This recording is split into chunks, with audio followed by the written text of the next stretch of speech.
Hello viewers, this is Each Sense here coming to you with another video dealing with F.I.N.E. Financial Intelligence Never Ends. Don't forget to purchase the book below as well as like and subscribe. Now, here's the deal. Today I was reading an article, well I shouldn't say an article, I was reading a post on Reddit that really signified why you really don't think about the costs of having a job and why having a business is better. Okay, hear me out. So this post was discussing how a guy was working at, I believe, a business. He was a techie, a technologist. And one of the better developers, one of the best developers of the business was let go instead of him.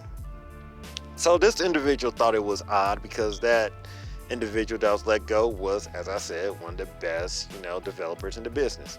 So he went to one of the business people there. He's like, hey, why did you guys let so-and-so go? He didn't really, he was nice, he was cordial, etc. He did what he was told. And the business person said it straight up. He was like, although he was great at tech, he wasn't really good on the social matters as well as not knowing much on the business matters. Let me repeat this again. Although he was great on the technical matters, he was not as good on the business front.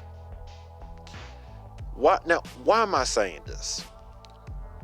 Many people, when they go into college and university, and I keep repeating this, goes there because they want a job. They want to get a job, particularly, office job or some type of job where, they're able to espouse their skills, apply them, and make a living. And one of the biggest things that's being pushed so often and so much is STEM, science, technology, engineering, mathematics, which is great. Those degrees are very well great, as well as fields.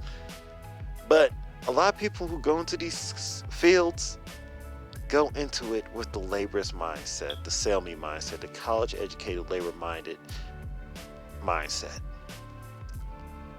You have these individuals who would just for hours, just grueling, torturous hours, studying their craft in the sciences by themselves, isolated, to understand the material that they have. And once they go into a job and they have to apply those skills, they're Gucci. But when they have to rise up, when they have to do better, a lot of these managers, CEOs, and business types, they're looking on the social front. And quite frankly, the skills needed to succeed in STEM a lot of times is not social related. Okay, I'm sure I don't have to tell you that you've met some people who've majored in computer science, IT, and the engineering fields, and they're not exactly the most, let's say, social masters out there. Okay, what needs to be understood is that you have to dominate both the technical and the social. So why did I bring up the fact that jobs have a lot of costs and businesses have benefits?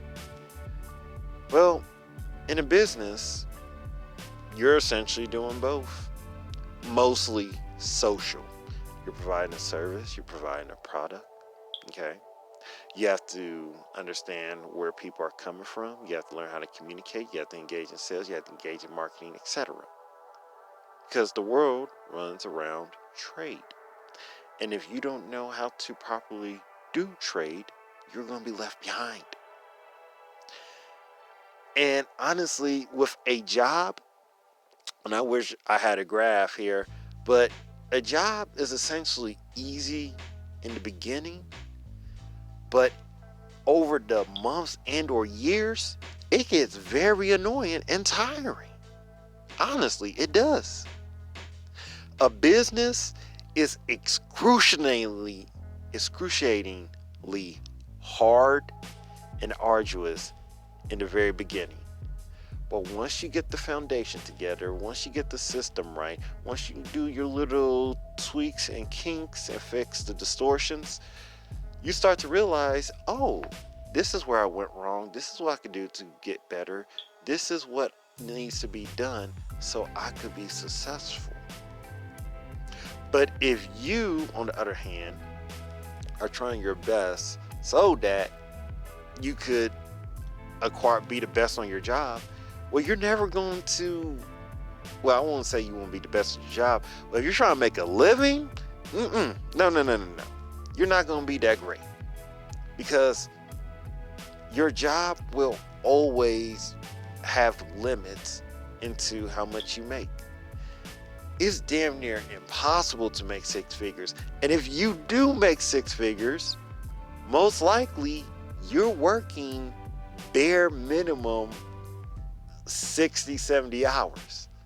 See, the corporations that you work for or businesses, they're going to make sure that if you get 100,000 plus, they're going to milk you for that 100,000 plus. But if you start your own business, okay, and somehow you put out a product that can be used months or years in advance, then you are legit finished and done.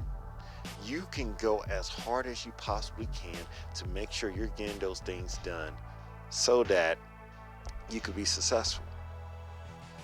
That's the beauty of a business.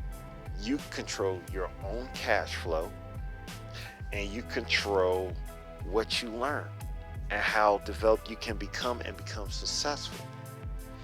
One of the biggest problems with a job is that you're always dependent on a person and or single organization to make your living. As a self-employed business individual, although it is once again unstable and hard in the beginning, what you need to figure out is what's the optimal way for you to systemize your approach to create a cash flow. Because your job is a derivative of a business. So if you honestly do believe a business is too hard to do or is not a good venture because it's unstable, then how do you successfully make a living on a platform that's quote unquote unstable? That makes no sense. And in addition to that, many of you guys think you're smarter than your bosses. And truthfully, you are. You may very well be smarter than your boss. But the questions that arises is, are you as skilled as your boss?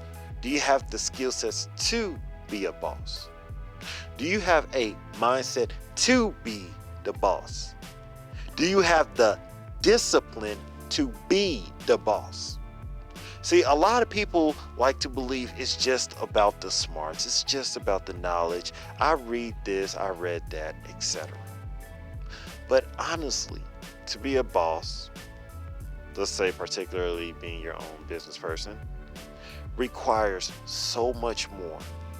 But it is so much more rewarding. That is simply great. You could possibly acquire that for a job, but let's be honest, you need a living just like everyone else.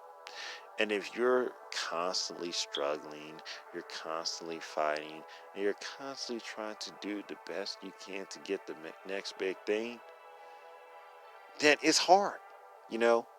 Raises, I don't know that many people that are trying to get a raise, but I could tell you it's excruciatingly difficult to try and acquire a raise. And if you're not doing the best you can to compete, because you're still competing when you have a job, then you're not going to make a living successfully.